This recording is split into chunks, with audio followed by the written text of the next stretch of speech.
Hello बच्चों, let's see the question. Question says, which of the following statement is slash are correct? Option number A, hydrides of group 15 elements act as oxidizing agents. The higher hydrides of group 15 element act as reducing agents.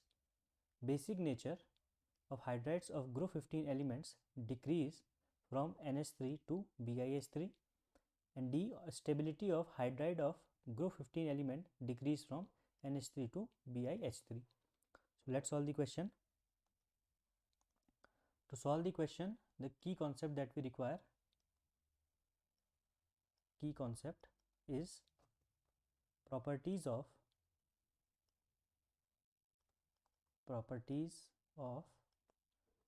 group 15 hydrides. Group 15 hydrides की properties को हम यहाँ पे देखेंगे.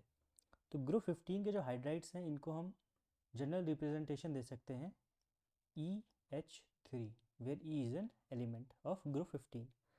तो EH3 में जहाँ पे E है, यहाँ पे इसका जो जर्नल ऑक्सीडेशन स्टेट आएगा दैट विल बी -3.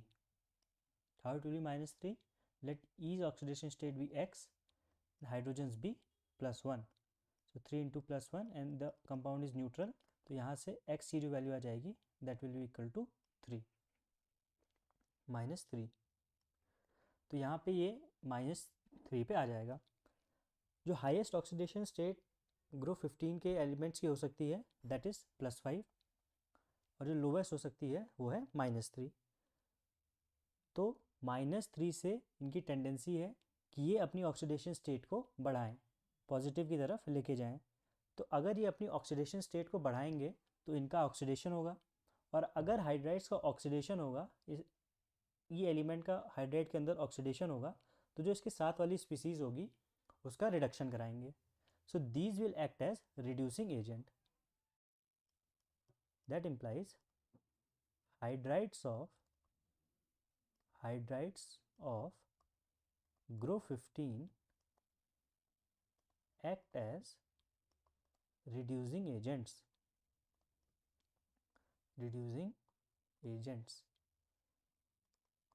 सारे हाइड्राइड्स ऐसा नहीं करेंगे. नाइट्रोजन की टेंडेंसी नेगेटिव में रहने की ज़्यादा है. जैसे जैसे हम नीचे जाएंगे वैसे वैसे पॉजिटिव में जाने की टेंडेंसी बढ़ेगी. तो हायर जो हाइड्राइड्स होते हैं वो रिड्यूसिंग एजेंट की तरह काम करते हैं. तो जो ऑप्शन नंबर ए है, ये hydrides of group 15 act as oxidising agent, this statement is absolutely false. Option number B है कि higher hydrides of group 15 act as oxidising agent, ये स्टेटमेंट मैंने आपको बताया इट इज़ ट्रू. देखिए इसमें एक बात और आती है, जैसे जैसे हम डाउन द ग्रुप बढ़ेंगे वैसे वैसे एटम का जो साइज़ है वो लगातार बढ़ता चला जाएगा. तो मान लीजिए जैसे जैसे हम नीचे आए तो सेंट्रल मैटर एटम का साइज़ बहुत ज़्यादा बढ़ गया और हाइड्रोजन का साइज़ उसके कंपैरिजन में बहुत छोटा है. This is hydrogen and this is E, this is hydrogen. तो ये होने की वजह से जो इनके बीच का बॉन्ड बनेगा, ई और एच के बीच का बॉन्ड, वो बहुत ज़्यादा वीक होगा. और वीक होने की वजह से जो हाइड्रोजन है बहुत ईजीली इससे सेपरेट हो जाएगा. और सेपरेट होके ये जो हाइड्रोजन निकलेगा वो एक्ट करेगा एज अ रिड्यूसिंग एजेंट. तो जो हाइड्रोजन निकलेगा वो एक रिड्यूसिंग एजेंट की तरह एक्ट करेगा, और इसीलिए हायर जो एलिमेंट्स हैं ग्रुप 15 के वो रिड्यूसिंग एजेंट की तरह एक्ट करते हैं. और इसी की वजह से जो इनका बॉन्ड है वो वीक होता है और इनकी स्टेबिलिटी डाउन द ग्रुप जाते हुए डिक्रीज करती है. तो जो ऑप्शन नंबर डी है, the stability of hydride of group 15 decrease from NH3 to BiH3, this statement is also correct. Option number C को हम देखते हैं, बेसिक नेचर ऑफ हाइड्राइड. तो यहाँ से हम बता सकते हैं कि जो इनका बेसिक नेचर आता है, basic nature is due to presence of lone pair. तो क्योंकि ये अपना लोन पेयर डोनेट करते हैं and hence these are Lewis base, तो ये लुईस बेस होते हैं. अब देखिए NH3 के अंदर अमोनिया का जो हाइब्रिडाइजेशन है दैट इज sp3. अमोनिया के अंदर नाइट्रोजन का हाइब्रिडाइजेशन है sp3. तो इसका जो लोन पेयर होगा वो sp3 हाइब्रिडाइज ऑर्बिटल में प्रेजेंट होगा. This will be like this.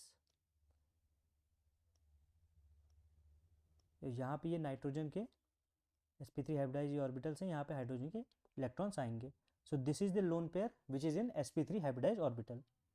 इसके अलावा अगर हम एग्जांपल लें pH3 का, तो pH3 के अंदर हाइब्रिडाइजेशन नहीं होती, देयर इज नो हाइब्रिडाइजेशन, और इसके बाद जो भी आएंगे उनमें भी हाइब्रिडाइजेशन नहीं होती।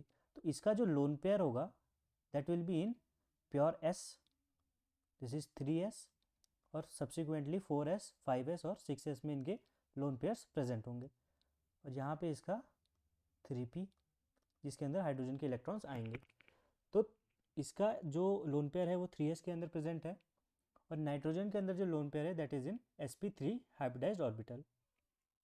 हम सब जानते हैं कि S जो होता है वो न्यूक्लियस के बहुत पास होता है, और न्यूक्लियस के पास होने की वजह से उसके ऊपर अट्रैक्टिव फोर्स ज़्यादा लगते हैं, और अट्रैक्टिव फोर्स ज़्यादा लगने की वजह से this lone pair is not available for donation. तो pH3 onwards lone pair is not available. तो लोन पेयर अवेलेबल अगर नहीं होगा डोनेशन के लिए तो ये उसको डोनेट नहीं कर पाएंगे, और इनका कैरेक्टर है लुईस बेस का जो है लोन पेयर को डोनेट करना। तो इनके अंदर जो बेसिक कैरेक्टर है वो कम होता जाएगा, और जैसे जैसे हम डाउन द ग्रुप बढ़ेंगे ये नेचर और कम होता हुआ चला जाएगा। तो ऑप्शन नंबर सी कहता है basic nature of hydride of group 15 decrease from NH3 to BiS3। This option is also correct.